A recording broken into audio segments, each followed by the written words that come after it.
staying healthy around Old Man Winter. Next, On Call with the Prairie Doc. Funding for On Call with the Prairie Doc is provided in part by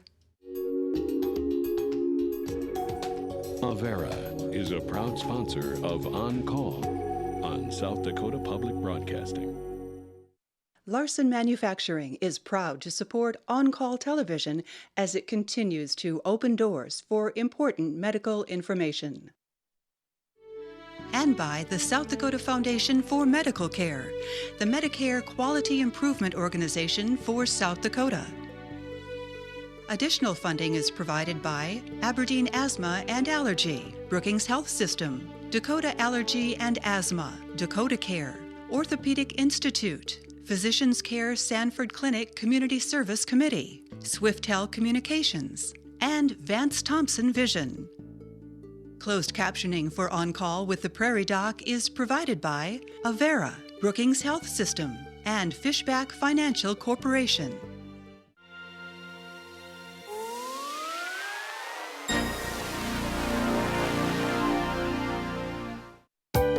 Those of us who live in this part of the country know that winter brings many special concerns to everyday life.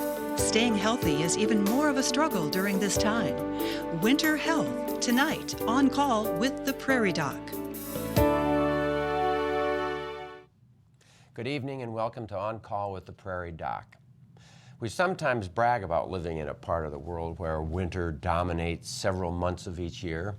In fact, we occasionally wear it as like a badge of honor that we are tough enough to get through winter. But honestly, it's often a challenge to maintain our health with the extra pressure that cold weather, snow, and ice bring.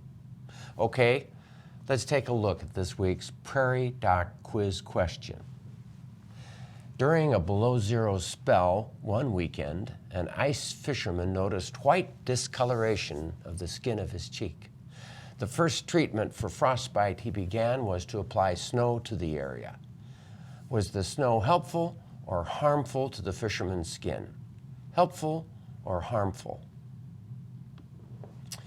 Joining us tonight is Anthony Vaca, MD, Avera Medical Group, University Psychiatry Associates, Sioux Falls, and Jill Kruse, DO, Avera Medical Group, Brookings, South Dakota. Thank you both for joining us. Welcome to the show. Thank you. So tell us a little bit about who you are, Tony.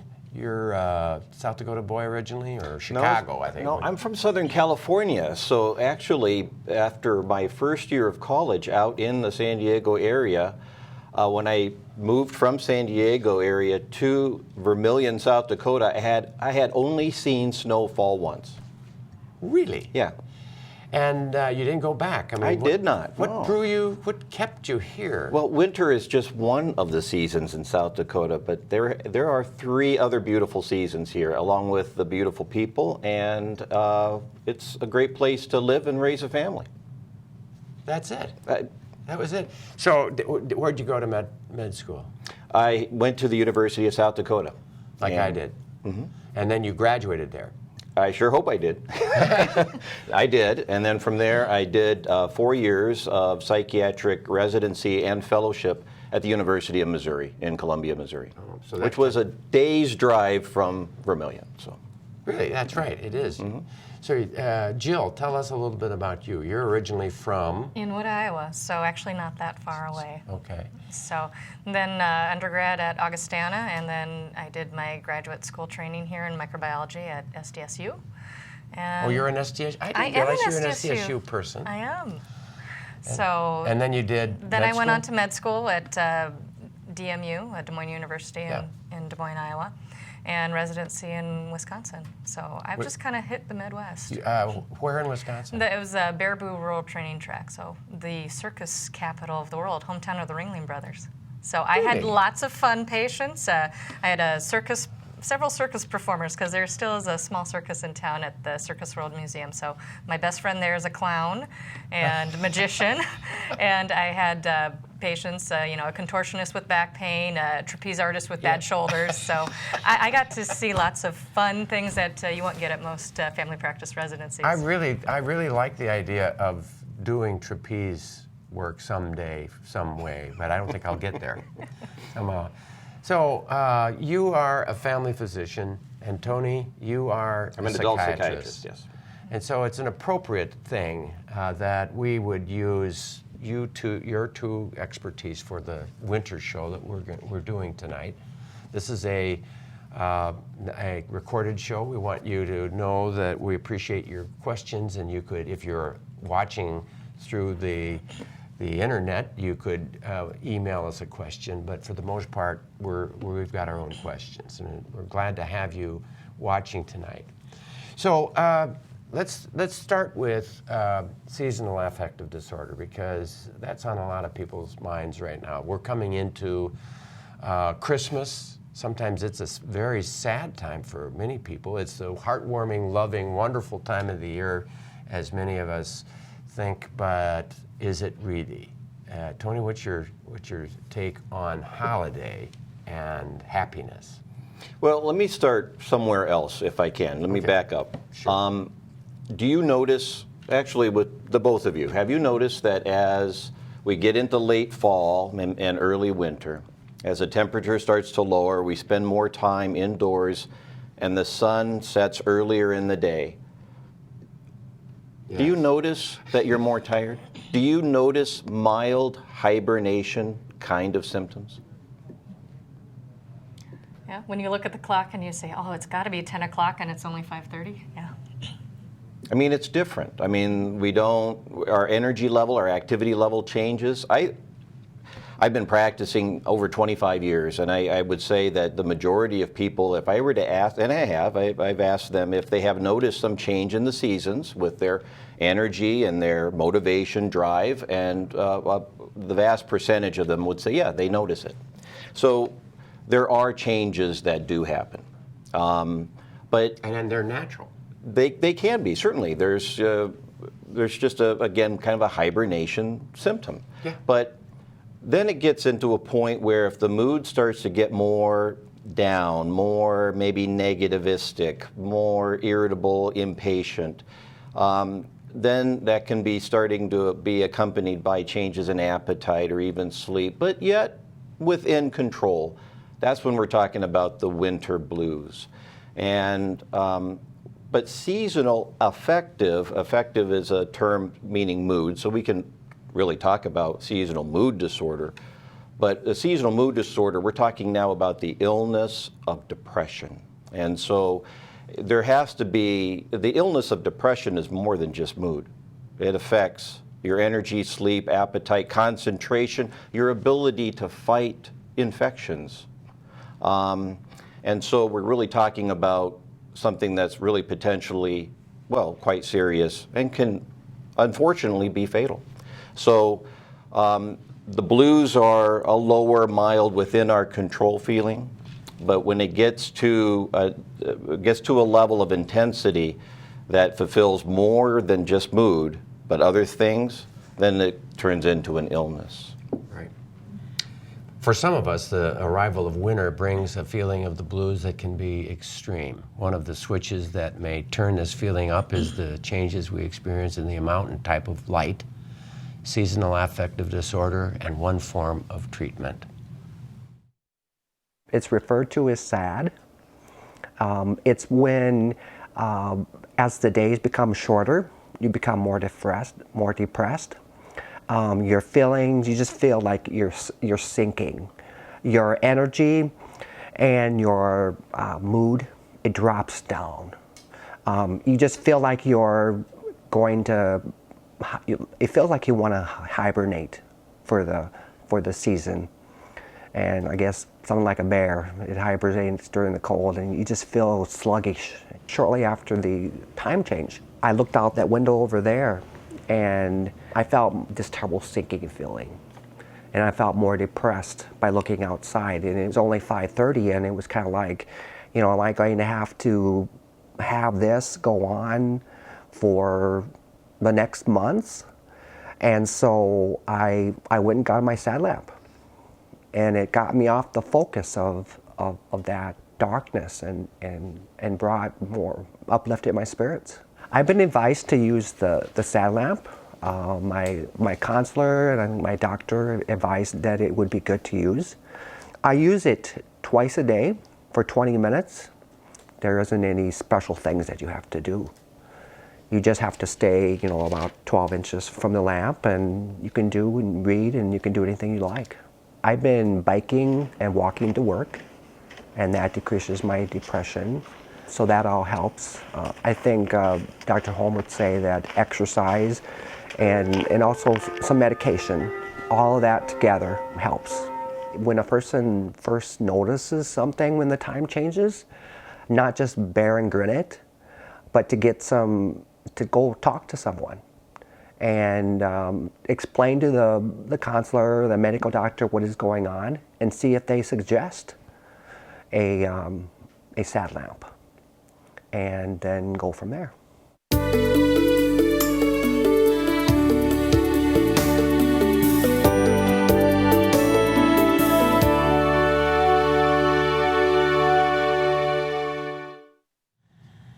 And of course, Lyle, I'm going to suggest people exercise. That's exactly what I think. I think that it has to be the thing that helps me get through this season, because it is one of those things you don't need a pill, you don't need a medicine, and it makes a lot of difference for a person who gets that light blues, which I can get. Jill, your experience in practicing, do you see a fair amount of SAD or seasonal affective, or as Tony's talking about? I definitely see it. A lot of people, they may not always identify that, but if you kind of talk to them, sometimes they'll just blame it, it's the crazy holidays, or I've got to get the house cleaned, or, there's a lot of stress and pressure that we put on ourselves to have the perfect Christmas and get the perfect gifts for everyone and have the house look like in the magazines, and, that doesn't help when it's already getting dark so early, and,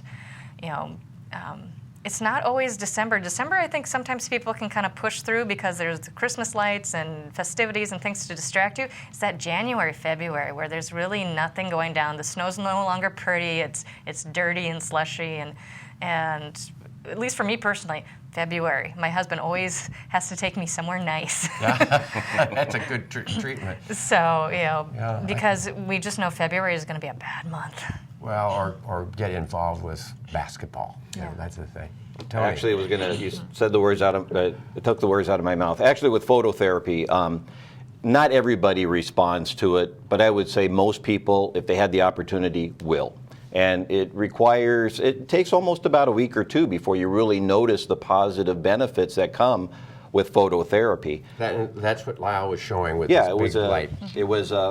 There's different types of phototherapy devices out there, and the one that looked like a desk lamp is actually the one that I have over the years recommended, because it looks like a desk lamp. It doesn't look like an X-ray box. Who wants to have an X-ray box emit light directly at you? Yeah. What do you do with it in January? You put it in the closet and hope you don't have to see it until maybe later on in the fall. But a couple of things with the light. The light is very important. All biologic systems need light to gauge our clocks. We have the circadian rhythm. It's running 24 hours, dependent on our sleep pattern or not. You start the best time to do it is to use the phototherapy device, the SAD light. You would do that usually at the first part of your day. And how far you are away from it will depend on how long you are under the influence of the light. You don't need the light flooding right into you. You just have to be basked in it. And what's really nice about the phototherapy devices is that they are emitting enough brightness.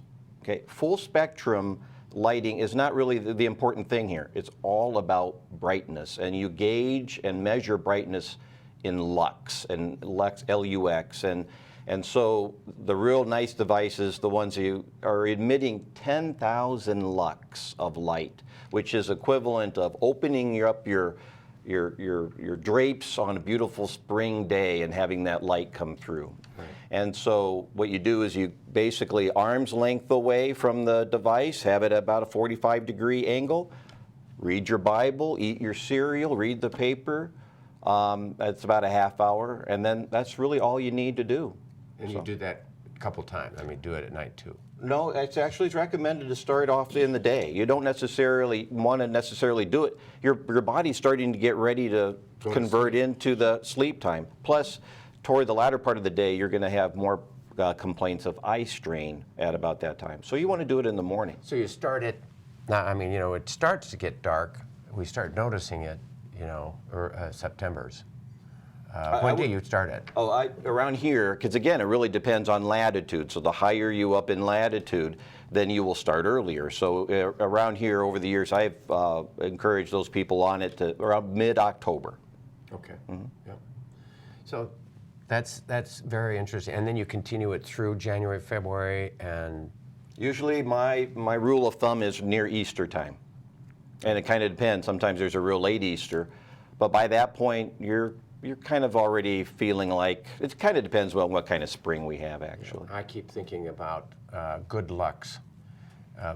Just a little play on word there, you know, good lucks on that. But my other question is, what about people who go to the sun tanning booths and so on and so forth? Is that an equivalent? Is that as good? Can you open your eyes when you're sun tanning? No. No, you can't. So it's all about the light going into the retinas, into the optic nerve. The optic nerve is really an extension of your brain, and so it's the light going into your brain. That's what it's all about. People will have a subjective feeling of improvement because they feel the warmth of and they like the look. And so that's kind of a secondary thing, but it isn't, in the true sense of the word, the therapy part that having your eyes open. So if somebody wanted to buy that lamp, I mean, that's the one that you recommend. You want 10,000 lux? I mean, what is it that you recommend? Well, it depends, again, how far you are away from it and how much time you have it. I've had teachers in the area who will have it on their desks throughout the day, and they bounce back and forth between the front of the class and their desk. And a comment that I have heard many times has been that the teachers will come in and they'll tell me that other parents or other people will say, "Where did you get such nice bright light?" And it's like, wow, other people have this too. Yeah. So internet, which brand would you recommend? Again, this is I have no affiliation with the company, but the best one has been northernlighttechnology.com, and it's an outfit based out of Montreal. And just as an FYI, that lamp that he had is called a satellite, kind of a play on words, but with shipping and handling, it's like $235. So it's not that But it's a lamp you can use all year long. That's my point. You can use it all year long. Yeah, it's a light. It's a bright light. And it's transportable. And it doesn't look like a X-ray box. Yeah, that's a good point.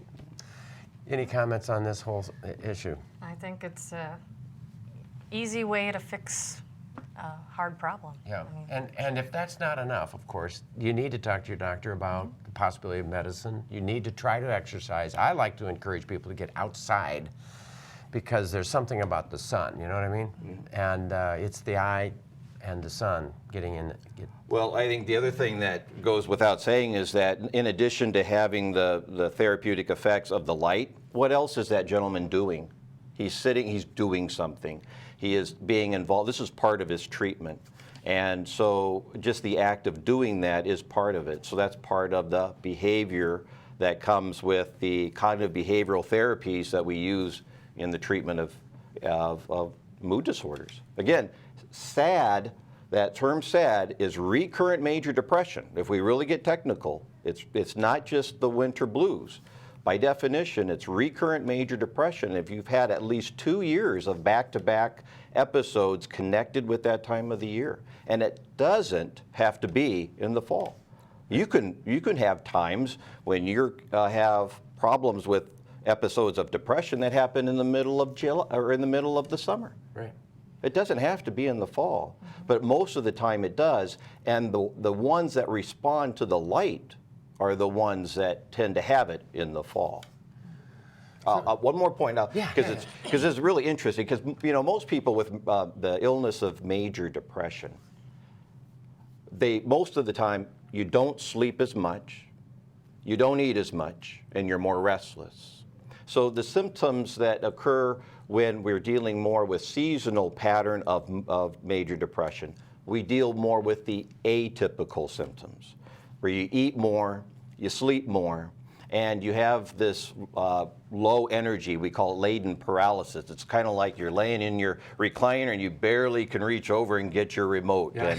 And but it's a heaviness. It's almost like I'm in concrete. And those things are part of atypical, and those are the atypical symptoms, and those are the kind of things that you tend to hear more with seasonal pattern of depression.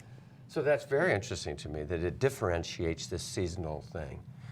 I've often thought, though, that when I rotated to the psych rotation, the 2 months that I was on psych, it made me, a brilliant psychiatrist and knowledgeable about all of these things. But it made me realize how every kind of psychiatric problem that someone had was just a huge extension of a similar feeling that I've had sometime in my life, and that we're all there. I mean, we're all human beings, but some people get into a part of it that's sad, that immobilizes it. Now, you said that there's a difference in it as much as they lose weight, they don't eat, and they don't sleep. You mean with the majority of people with major depression, Right. non-seasonal? Right, and then the seasonal is more the You opposite. sleep more, you tend to eat more with carbohydrate cravings. Well, what happens here between now and Christmas or New Year's, right? I mean, Candy. and baking goods, and no, but that's also part of the season. So that it's okay. Just remember, it's always about moderation as well. So don't forget about the healthy foods. Right. And I would say if this is a group of people that are, as you say, not agitated, they've got hardly the energy to reach the channel changer, those are the ones that need to get exercising. I mean, there it is. Well, you know who tends to get agitated are the people the significant others that they may be living with that have to maybe go get the remote for them. So.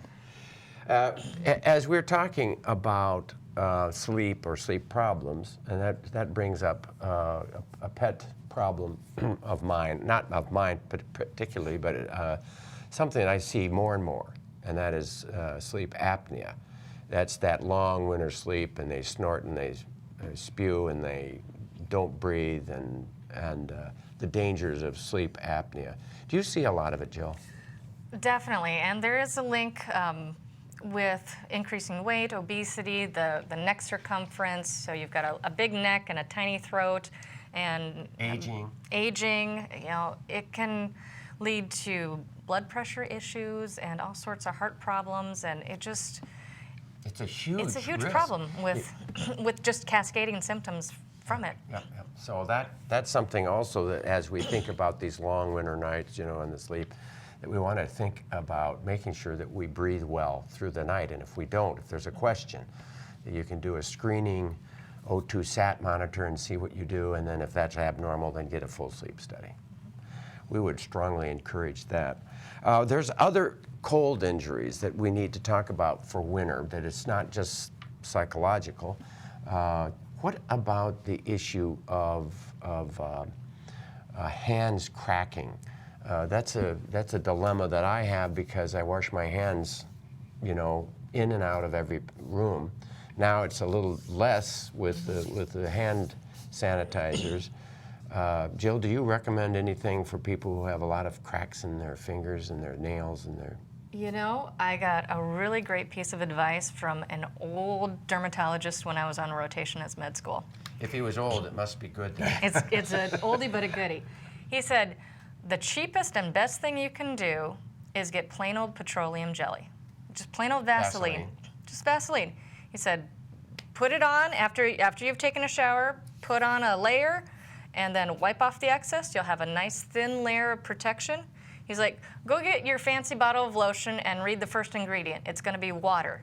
The second ingredient is petroleum jelly. So why are you paying for watered down Vaseline? Yeah. He's like, just use the first stuff and buff off the excess. You'll have that nice protective layer, and you've saved a lot of money. Yeah. And then he said, you also have to look at those labels, because some of the fancier ones, the third or fourth or fifth ingredient will be alcohol. So they've kind of got a repeating cycle because they're drying out your hands as they're moisturizing them. So, look at the labels. If you look at the very best hand lotion, hand application, you know, the greasier the better, and you finally get it down to the greasiest, which is Plain old Vaseline, pretty darn cheap, and put that stuff on, particularly after you've washed your hands or after you've taken a shower. Yeah. It captures the moisture. I also like ceramide, C-E-R-A-M-I-D-E-S, and a lot of places have that. You can get, I like CeraVe cream, which is a little easier than Vaseline. It's not as good, but it captures it and holds it in. And that's the whole point. He said, you know, you need to buff it off, and then you just leave that nice little wax layer, just like buffing your car. And there's a little wax layer on everything you touch too, but that's okay. It's okay. At least your hands won't be cracked. There you go. This winter, many of us will be traveling to see loved ones for the holidays. Many will be flying often to warmer places, but most of us will be driving to Grandma's house. It's important to travel safely, be prepared, and remember what really matters. Okay, we left Brookings in the family van. 4 kids were 14 to 4 years old. We were packed up to go to Grandma's for Christmas. We left here about 4 o'clock, and it took us about an hour and a half to get to Ivanhoe, and we had to get up to the Minneapolis area. We got stuck outside of Marshall. We tried doing a U-turn a couple of times and stuck. I was real glad that the Marshall radio through the evening said, "We know there are people out there, but we can't get to you." So that was comforting. When we were sitting there for the night, we decided we had to check out what the surroundings were like. My husband and I got out of the car, and we were both mad at each other. I was surprised. We were both mad at each other. And he went to the back and saw we couldn't move, and I went into knee-deep snow and saw we couldn't move. We came back to the car, and we paused for a moment because the 4 kids were sitting holding hands with each other in the back seat, and they were saying the Lord's Prayer together. And I've always thought that was just really cute. Okay, we'll stop and pause. And then it was like, well, now we have to go into survival gear. We turned on the car on the hour for about 10 minutes. That didn't keep us warm. That just kept psychologically let us know the car was working. And about 6:30 in the morning, we couldn't see out of any of the windows. Everything was frozen up. But we heard a snowplow, a vehicle, and it was Mr. Winter outside of Marshall plowing off his driveway that we could not see because of all the snow and darkness. Through the night, we could see a couple of safety lights of someone's property, and when we got into Winter's house, they had told us it was a good thing we didn't go for those lights or try to walk there because none of those people were home. And when we got up to the Winter's house, they offered us some Rice Krispies, and it tasted absolutely wonderful. That's the best meal I think I've ever had in my life, is that bowl of Rice Krispies that morning. Christmas has never been the same since. If I continue that story of once we got over to Edina and walked into Christmas Eve and all of the family is together and the sights and sounds and smells of Christmas was not as important as the safety and the well-being of my own family. Someone told me my face was all blotchy. Nobody had been frozen, but we were all just shaking cold or maybe excitement, I can't remember. It was surreal. And it didn't hit me until a year later what we had been through and what we had put our kids through. We left with the attitude, I think, that we've always driven this route. We're going to be okay. You just have to go with it. And that's not a smart idea, to think we're better than nature.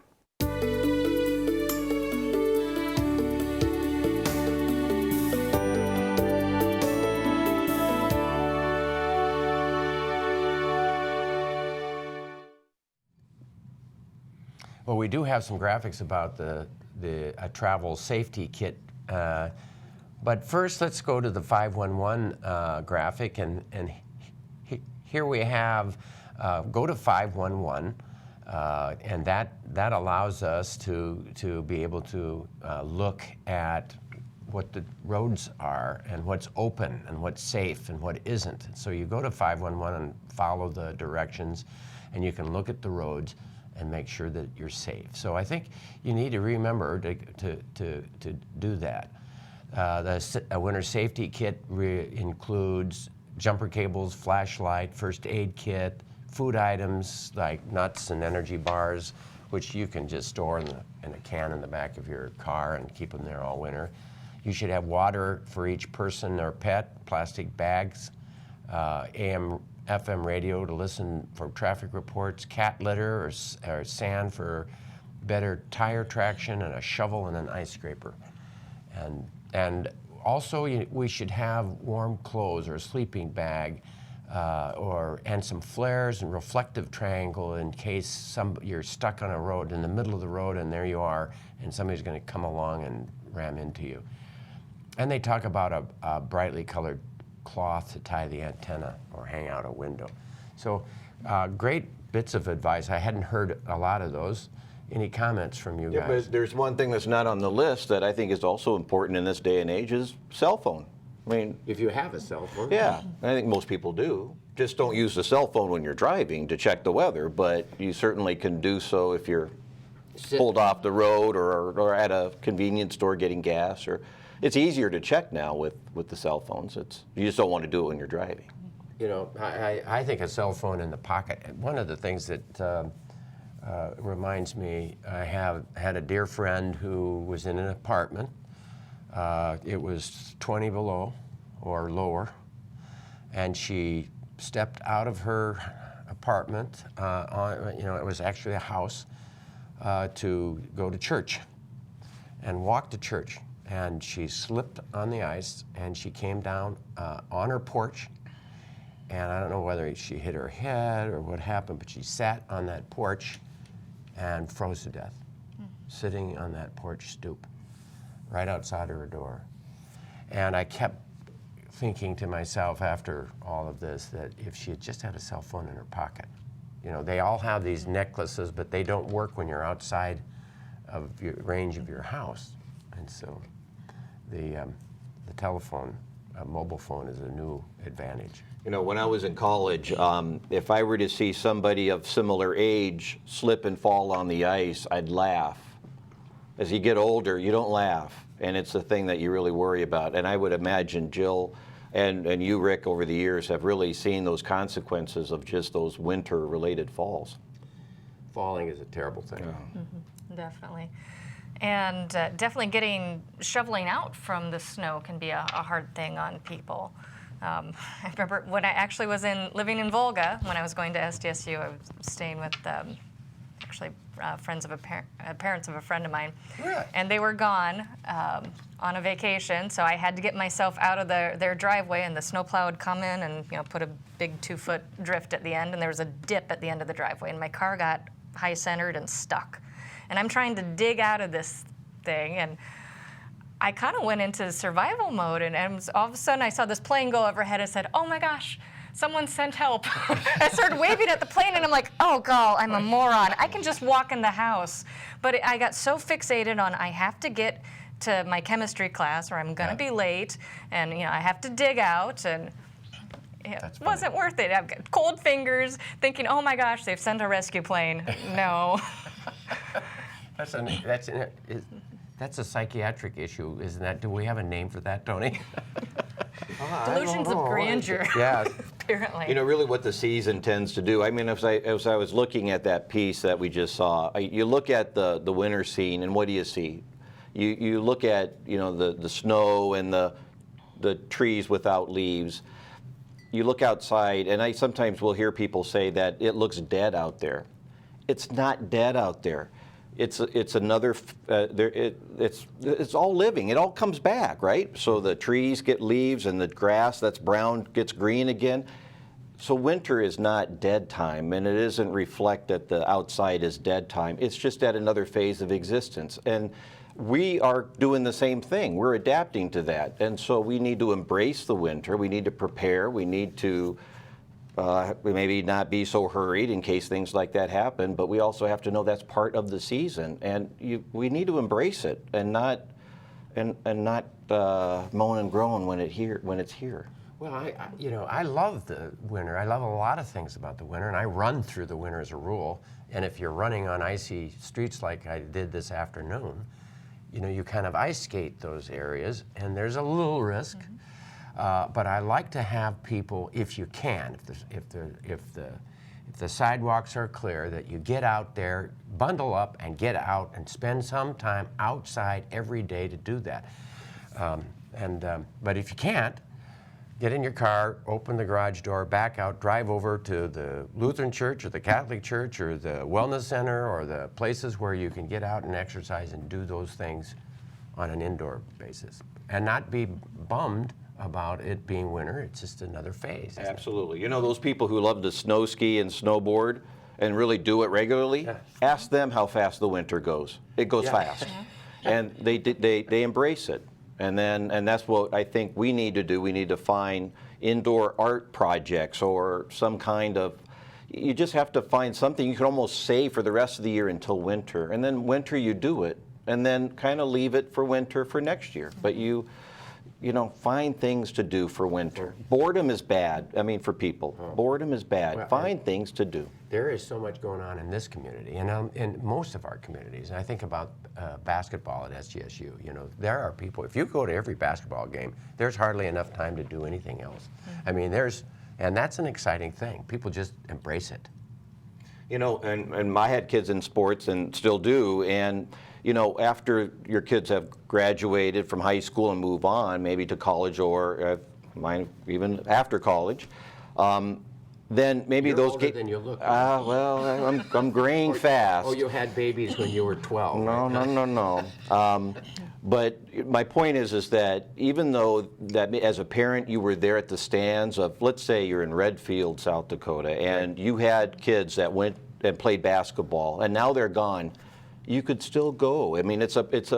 Be there and support the community and the rest of the team. Yeah. It's going. That's the important thing. Being involved. It's better than trying to struggle for that remote at the nightstand and all by yourself. Socialization is a huge thing, is it not? That it's so easy to say that it's too cold or it's too inconvenient or it'll take too long to go anywhere.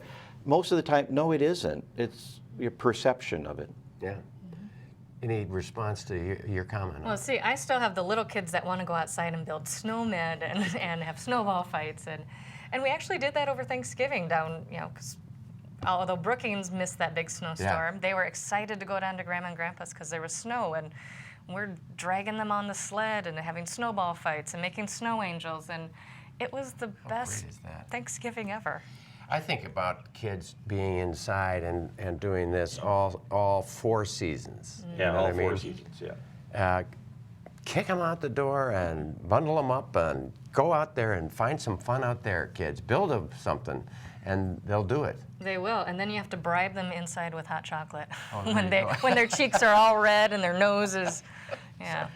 One thing that's, I think most people maybe around here don't seem to realize though, but when it gets summertime, in the dead of summer, in the deserts, in Arizona, I've had people tell me that they have had seasonal mood changes because now they're indoors all the time. And so it may not so much impact the light, but their lifestyle is now different. And so they're indoors almost as much as we are indoors during the wintertime. So, it's kind of where you're at and still trying to find things to do that you can do during that time of the year. And one of the things that we do this time of the year is cook. Cooking and celebration and eating is really part of this hibernation process. And so is there any particular foods or cooking or that kind of food activity, Jill, that you think we should be talking about at this winter issue? Well, I would say definitely watching with some of the cooking methods. If you're deep frying things, watch with the fire hazards with that, anything splashing up where you're candy making. You're dealing with really hot oil and a hot molten candy. So you do have to be careful with that. You do run the risk of burns if you're not doing things properly. I'll have you know that I raised horseradish and I raised ghost pepper and habanero peppers in my garden. And so I froze them, and then I processed them this last week. And that was hot too, and it was dangerous in that kitchen for a while, coughing and sneezing, and so those are things. Well, this is the time of the year that we need to talk about eating correctly, and we have a package here with Katie Vanderwall. The temperatures drop and the daylight hours are shorter. Energy levels can take a dip, right along with mood. We all run the risk of being less active in the cold winter months, making it important to focus on nutrition. Seasonal affective disorder, which is a type of depression with a seasonal pattern, can change mood, energy focus, appetite, and sleep. Consuming some of these antioxidant and fiber-rich foods can help improve these symptoms. Salmon contains a precursor to a neurotransmitter associated with mood regulation. Salmon also has omega-3 fatty acids, which have been shown to help manage depression. Try salmon using a marinade or sauce, or even over a salad. Clementines are an adorable winter citrus packed with vitamin C and fiber, among other nutrients. They are great to snack on or add to a salad. Winter squash is rich in vitamin A and carotenoids, which have been shown to benefit heart health and immunity. Try roasting your squash with a dash of cinnamon for a change of flavor. Sweet potatoes are an excellent source of fiber and are packed with vitamin A and potassium. Enjoy these baked, roasted, or mixed into foods such as oatmeal. Cauliflower has been noted for its high phytochemical content and potential to help prevent cancer and inflammation. Try it steamed or roasted on its own, or add it to stir fry, mashed potatoes, or other common dishes.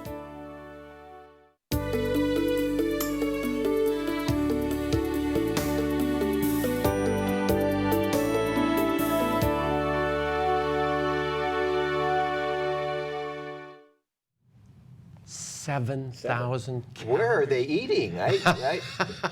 Wow. I do think that I overdo it on Thanksgiving and Christmas Day, though. Don't you? Do you? Do you? No. Well, maybe. Just that day. So any comments about particular vitamins, foods, or winter health or immunity with particular foods, or comments about SAD and food, any psychiatric active foods? I would say vitamin D is a very easy thing to supplement. Again, if you're not getting enough direct rays, we're far too far north to get enough in the winter. Right. So it's an easy thing to supplement, and it can definitely affect how you're feeling. I suggest 2,000 a day in a capsule at least from equinox to equinox, the winter season, half of the year, because half of the year north of Omaha, we just don't get enough vitamin D through the sun. Mm-hmm. Correct. It's one of the vitamin levels that we check on our panel of tests, because really when we start looking at major depression or other mood or anxiety disorders, really their diagnosis of exclusion. I mean, we need to make sure there's not any other medical reason that's producing those symptoms. Thyroid disease, thyroid, B12, sugar problems with blood diabetes. sugar. Mm-hmm. So we need to, and it's basic labs, we check that, but one of the ones that we do tend to look at is vitamin D. And it's one of the ones that it tends to be low a good part of the time, maybe half the time. Do you think the vitamin D supplement helps the psych?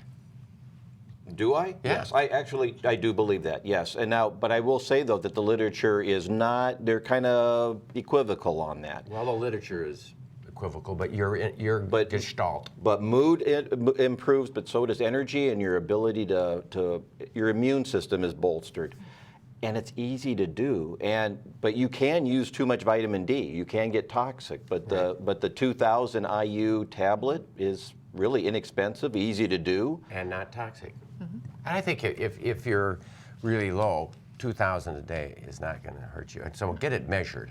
Well, because if it is low, and if it is really quite low, then 2,000 a day is not going to get you up to where you need to be. So you need the more potent D2 forms that are prescription, and you need to be on those once or twice a week for about a month or so, and then you convert over to the daily. And it's the people who are overweight are the highest risk for this. I see this with overweight people. Jill, have you? Yeah. So, but no one said anything about other vitamins or any particular supplements, or do you think that there's an important supplement that should be said? Dr. Oz would probably say, you know, well, yeah, all these other things. I think there's been, if we were maybe recording this or having this show 2 years ago, we probably would be a lot more on the bandwagon for the omega-3s and the fish oil, and they still have a role, and I think they can still be helpful, but maybe not quite as what we thought, but they can still be helpful. Right. I think the very best vitamins come in food. So if we can just eat your fruits and vegetables, not 7,000 calories at a time, but fruits and vegetables, it would be a good thing. Or at least maybe lower that carbohydrate load, like during lunchtime. Try to keep it more with the meats and the vegetables then, because then you're going to get a little tired normally in that early afternoon anyway. So let's talk about respiratory infections, because that's a common winter thing. And I mean, some say that every pneumonia that's bacterial-based pneumonia starts with a viral respiratory infection. You think that's true? It definitely can go that way. I learned in med school, whenever you saw ever or never on a test, you should never. That's the never. Don't do that one. So I don't know if you can say every one starts viral, but you know, viral illness would be the majority. And you know, to prevent that secondary bacterial infection, we have the vaccines, and you know, the Prevnar, and we've got the pneumococcal. So there's now 2 ways to fight against it that's available for adults. So why put yourself at risk when you don't have to? Right, so I'm pushing everybody to get their Pneumovax and then a year later their Prevnar, or vice versa. It doesn't matter, I don't think. Yep. Are you doing the same? I'm trying At to. 60 years of age, get your Pneumovax and then a year later your Prevnar, or something like that. And I like it when patients remind me. Yes, I like it too, and so, you know, the patient needs to take the ball and say, I want those 2 pneumonia shots, 1 a year apart. But then, even though you do the very best job you can, and even if you've had your pneumovax, and if you're older, your immune system is sagging, you come down with a viral respiratory infection. Does an antibiotic, starting with a viral infection, respiratory infection, does taking an antibiotic prevent it from turning into bacterial pneumonia? No, the antibiotics aren't going to help with a viral case. Now, you may take it for 10 days, and guess what? Your virus is going to get better in 7 to 10 days. So you may think that you're getting better because you took an antibiotic for 10 days, but you just were doing something to entertain yourself while you were healing yourself. And putting yourself at risk And for a risk for C. difficile and all these overgrowth problems. And then you have 5 days after you get your cold, you have that first day of sore throat, ache all over, low-grade fever, and then it goes away and you have a hacky cough for 2 weeks. But 5 days into it, you start getting a fever again. Then we worry. Yep. Get When in and be things seen. change, I always tell my patients, if you get new symptoms, if symptoms worsen, if symptoms are changing, come back and we'll recheck then. What about sinus infection? Everybody in the world seems to want an antibiotic for the pain in their face. Are you pretty quick to give an antibiotic? It depends on the correct answer is no. I'm very staunch about. Yeah, I try to be responsible. And there are some days where someone just looks miserable, and sometimes I may give in a little sooner than I need to. But what I try to tell people is the rule of thumb is if you've had it for 5 to 7 days with a fever, you're probably not going to get over it on your own. If it's been over 2 weeks, antibiotics are indicated. But those first 2 weeks, really man up and tough it out. Yeah, tough it out. Well, the question I have is how much would increasing the humidity in one's living environment maybe help alleviate those symptoms, or maybe even not, or maybe be preventative?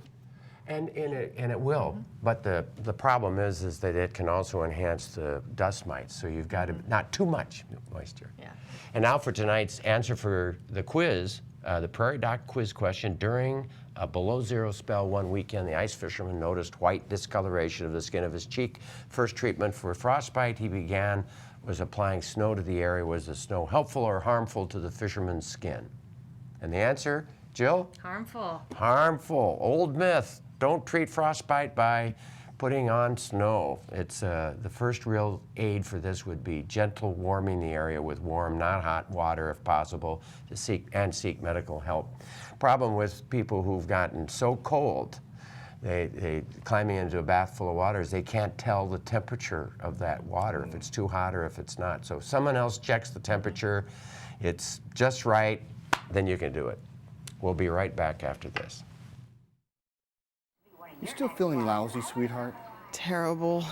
Day 4 of aches, chills, sweats. Oh, poor thing. You're just not you when you have the flu. I don't feel like me at all. Do I look sick? You look different. Oh, you're so sweet. That's not your pretty face. Feel like yourself. Get vaccinated because stopping the flu starts with you. As summer wanes, autumn falls upon us, and winter shovels in, we're reminded that to survive, we must face change. I attended 2 funerals this last month and wondered how both surviving 80-plus-year-old men, widowers, were going to handle the loss of their spouses and all that is about to change. No question, survival depends on their capacity to change.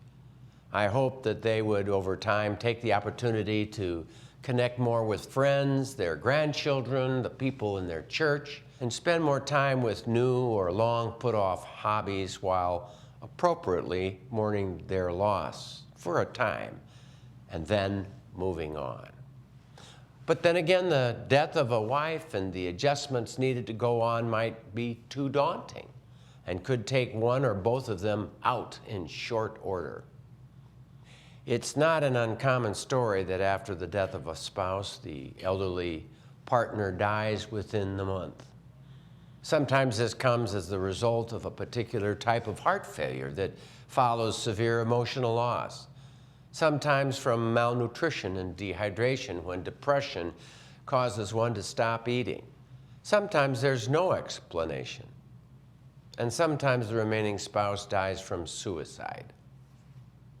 Some may perceive the spousal team dying so closely together as a romantic, elderly Romeo and Juliet-like love story, so poignant and heartwarming. But the truth is that it may be an unnecessary death that could have been prevented. No caring and compassionate person would want their partner to follow them so closely into the grave. When love is true, then they would want the one left behind to see that change is an opportunity to continue on in another way, to find fresh interests, to discover new joy. Other life changes can be similarly challenging, such as having a new diagnosis of cancer, moving out of a home in which one had lived for many years, suffering a financial crisis, and so on. We know that the ability to handle change is like working and stretching a muscle. If you don't use it, you will lose it. Stagnation can cause rigidity, weakness, despondency, death. But movement can cause flexibility, strength, happiness, life. As winter shovels in, we are reminded that to survive, we must face change. And then we can be alive to see spring again.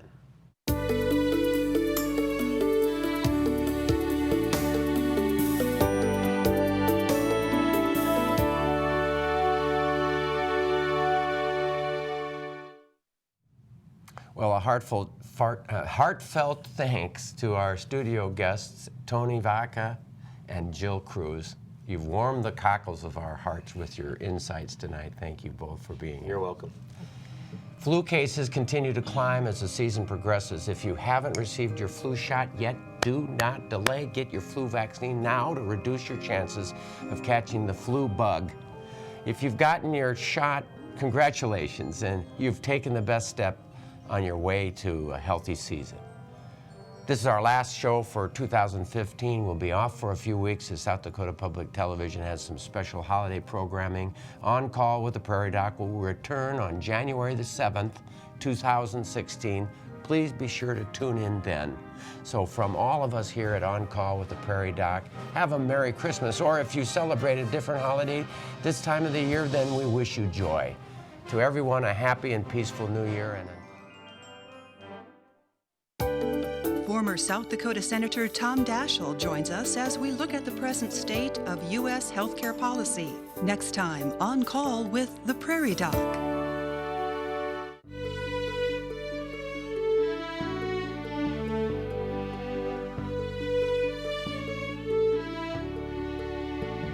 Funding for On Call with the Prairie Doc is provided in part by Avera is a proud sponsor of On Call on South Dakota Public Broadcasting. Larson Manufacturing is proud to support On Call Television as it continues to open doors for important medical information. And by the South Dakota Foundation for Medical Care, the Medicare Quality Improvement Organization for South Dakota. Additional funding is provided by Aberdeen Asthma and Allergy, Brookings Health System, Dakota Allergy and Asthma, Dakota Care, Orthopedic Institute, Physicians Care Sanford Clinic Community Service Committee, Swiftel Communications, and Vance Thompson Vision. Closed captioning for On Call with the Prairie Doc is provided by Avera, Brookings Health System, and Fishback Financial Corporation.